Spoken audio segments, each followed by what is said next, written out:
আসসালামু আলাইকুম ওয়া রাহমাতুল্লাহি ওয়া বারাকাতুহু। প্রিয় দর্শক, সবাই কেমন আছেন? আশা করছি সবাই অনেক অনেক ভালো আছেন। আলহামদুলিল্লাহ, আল্লাহর রহমতে আমি অনেক ভালো আছি।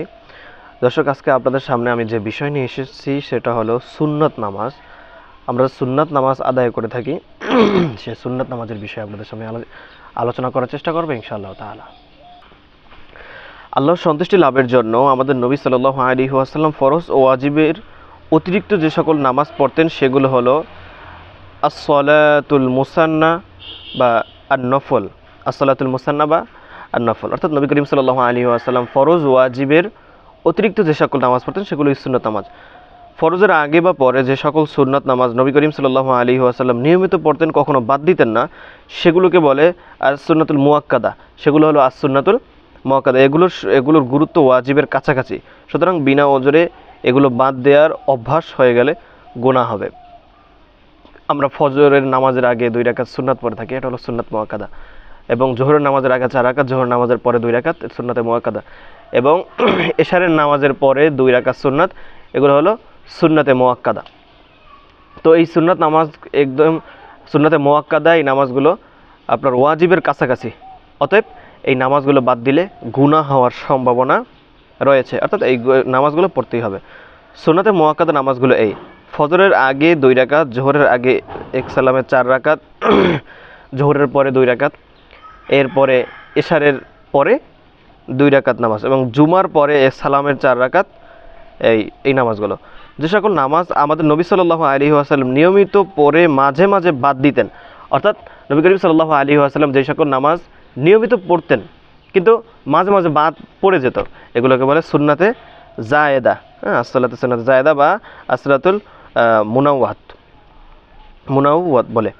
সুন্নতে জায়েদাগুলো এই: 1 আসরের আগে 4 রাকাত, এশারের আগে 4 রাকাত, এশার পরবর্তী রাকাতের পরে আরও 2 রাকাত, জোহর পরবর্তী 2 রাকাতের পরে আরও 2 রাকাত, মাগরিবের পর 3 সালামে 6 রাকাত। যেমন আসরের আগে 4 রাকাত, আসরের আগে 4 রাকাত, এটা হলো সুন্নতে জায়েদা, নবী করিম সাল্লাল্লাহু আলাইহি ওয়াসাল্লাম পড়তেন, আবার মাঝে মাঝে ছেড়েও দিতেন। তো এটা হলো সুন্নতে জায়েদা, এটাকে সুন্নতে জায়েদা বলে। এরপরে এশারের আগে 4 রাকাত নামাজ, এশারের আগে 4 রাকাত, এগুলো আমরা পড়ে নেব সুন্নতে জায়েদা। মাঝে মাঝে বাদ যেতে পারে কোনো সমস্যার কারণে, আমরা একটু আগে আগে এসে, আমরা সবসময় অন্য সব বিষয়ে আমরা সবাই আগে আগে থাকি, কিন্তু নামাজের বিষয়ে যখন ইমাম সাহেব রুকুতে চলে যায়, যখন আপনার মুয়াজ্জিন সাহেব যখন ইকামত দেওয়া শুরু করে, কিংবা নামাজ যখন 1 রাকাত বাকি থাকবে, অর্থাৎ আমরা নামাজের বিষয়ে আমরা গাফলত করি। তো নামাজ যখন সময় হবে, সেই সময় আর আমরা 15 মিনিট 10 মিনিট আগে এসে এই সুন্নাতগুলো পড়তে পারি। আল্লাহ পাক রব্বুল আলামিন তৌফিক দান করুক। এরপরে তৃতীয় নম্বরে হচ্ছে এশার পরবর্তী 2 রাকাতের পরে আরও 2 রাকাত, অর্থাৎ এশারের পরবর্তী 2 রাকাতের পরে আরও 2 রাকাত। দর্শক, বৃষ্টি নেমে গেছে। দর্শক, বৃষ্টি রোদ এগুলো মিলিয়ে চলতেছে। কিছুক্ষণ আগে বৃষ্টি নেমেছিল, তো এখন একটু থামছে। আমরা মূল আলোচনার মধ্যে চলে যাচ্ছি। তো আলোচনার বিষয় হচ্ছিল যে সুন্নাতে জায়েদা কোন কোন নামাজগুলো সুন্নাতে জায়েদা, এই নামাজগুলো আমরা জানবো এবং এর উপর আমল করব। তো 3 নম্বরে বলা হয়েছিল এশার পরবর্তী 2 রাকাতের পরে আরও 2 রাকাত। 4 নম্বর জোহর পরবর্তী 2 রাকাতের পরে আরও 2 রাকাত, অর্থাৎ জোহরের নামাজের ফরজ নামাজের পরে আমরা যে 2 রাকাত নামাজ পড়ে থাকি, সুন্নাত নামাজ পড়ে থাকি, ওটার পরে আরও 2 রাকাত, এটা সুন্নাত জায়েদা। 5 নম্বর মাগরিবের পরে 3 সালামে 6 রাকাত, মাগরিবের পরে 3 সালামে 6 রাকাত, ওই যে আমরা আউয়াবিন নামাজ যেটাকে জানি, এটা সুন্নাতে জায়েদা। তাহিয়াতুল মসজিদ 2 রাকাত, তাহিয়াতুল মসজিদ 2 রাকাত, অর্থাৎ আমরা মসজিদে প্রবেশ করেই 2 রাকাত নামাজ পড়ব, এটা নবী করিম সাল্লাল্লাহু আলাইহি ওয়াসাল্লাম করতেন। অর্থাৎ নবী করিম সাল্লাল্লাহু আলাইহি ওয়াসাল্লাম মসজিদে প্রবেশ করে বসার আগেই 2 রাকাত নামাজ পড়ে নিতেন। 7 নম্বর ওযু করার পর ওযুর অঙ্গ শুকিয়ে যাওয়ার আগে তাহিয়াতুল ওযু 2 রাকাত। 8 নম্বর সলাতুদ দুহা 4 থেকে 12 রাকাত। 9 নম্বর রাত্রে ঘুম থেকে জেগে অন্তত 2 রাকাত। 10 নম্বর সলাতুল ইস্তিসখা 2 রাকাত। দর্শক, বৃষ্টি কিন্তু অনবরত চলমান, বৃষ্টি হচ্ছে, আপনারা দেখতে পাচ্ছেন, আমার পিছনে কিন্তু বৃষ্টি হচ্ছে। তো একটু আগিয়ে বসি। দর্শক, তো সলাতুল ইস্তিখা 2 রাকাত, 11 নম্বর সলাতুল হাজত 2 রাকাত, এগুলো হলো সুন্নাতে জায়েদা। এছাড়া নামাজের শেষ 10 দিন রাত জেগে নফল পড়া মুস্তাহাব। 2 ঈদের রাত্রে, জিলহজের 10 তারিখের রাত্রে এবং নিসফে শাবানের রাত্রে জাগরণ করে নফল পড়া মুস্তাহাব। মসজিদে দাখিল হওয়ার পর মাকরু ওয়াক্ত না হলে বসার আগেই তাহিয়াতুল মসজিদ পড়তে হয়, তবে বসার পরও পড়া যায়। অর্থাৎ আমরা অনেক সময় মনে করি যে আমরা এখন ভুলে বসে গিয়েছি, এখন বসার পরে মনে হয় আর মনে হয় পড়তে পারবো না। না, এটা করা যাবে না। আপনি পড়তে পারবেন। আপনি যদি ধরেন ভুলে বসে যেতে পারেন, এখন আপনি উঠে তখন কি করবেন, নামাজ আদায় করতে পারবেন, তখন পড়া যাবে, অসুবিধা নেই। এরপরে দর্শক, আমরা আলোচনার শেষ পর্যায়ে চলে যাচ্ছি। আজকের আলোচনা খুবই সংক্ষিপ্ত হবে, কারণ বৃষ্টি নামতেছে, এই জন্য খুবই সংক্ষিপ্ত আলোচনা হবে। কয়েকটি মশলাগুলো খুবই গুরুত্বপূর্ণ। আপনারা প্রত্যেক ভিডিওতে দেখে থাকেন যে আমি কিছু মশলা বলি, যে মশলাগুলো খুবই গুরুত্বপূর্ণ, এবং এই মশলাগুলো এমন আছে আপনাদেরও প্রশ্ন থাকার এমন মশলা থাকতে পারে।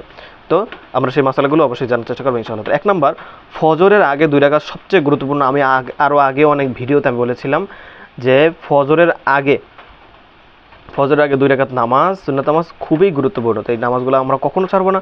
নবী করিম সাল্লাল্লাহু আলাইহি ওয়াসাল্লাম বলেছেন, রাকাতুল ফাজর আহাব্বু ইলাইয়া মিনাদ দুনিয়া ওয়া মা ফিহা, তাই বিনা ওজরে তা বসে পড়া জায়েজ নয়।